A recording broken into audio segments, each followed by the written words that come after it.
හයි හැමෝම ඔගලන්ට රස්ස කෑමක් අරන් ආවා. මේකට ඕන වෙනවා අපිට වැනිලා අයිස්ක්‍රීම්, වැනිලා, එතකොට බේකින් පවුඩර්, පිටි, පාන් පිටි, බටර්, කොත්මලේ කිරි, බිත්තර, සීනි.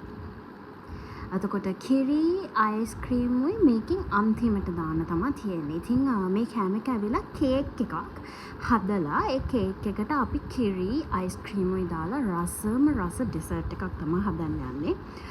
මං හිතන්නේ කේක් හදන ක්‍රමය හැමෝම දන්නවා. බටර්, sugar හොඳට බීට් කරගන්න, හොඳට මික්ස් කරගන්න ඕනේ. කේක් එක සොෆ්ට් වෙන්නේ අපි කොච්චර බීට් කරනවද එච්චරට අපේ කේක් එක සොෆ්ට් වෙනවා.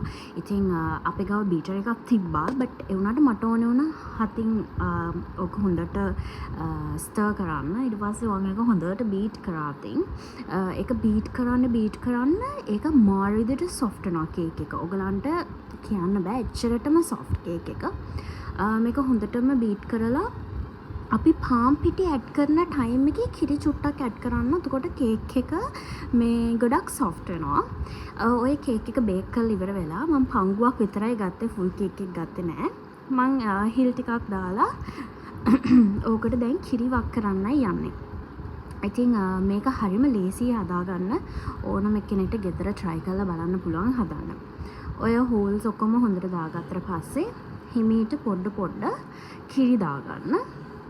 මේ කිරි ඔය ඇවිල්ලා ෆ්‍රෙෂ් මිල්ක් තමා දාගන්න ඕනේ. එතකොට ඔය කිරි එක හොඳට ඇබ්සෝබ් වෙනවා කේක් එකේ. ඊට පස්සේ ඔයාට දාන්න තියෙන්නේ අයිස්ක්‍රීම් එක. ඉතින් යූෂුවලි ගොඩක් අය මේක හදන්නේ විපින් ක්‍රීම් උඩින් දාලා ඊට පස්සේ කැරමල් එකක් අලන එක.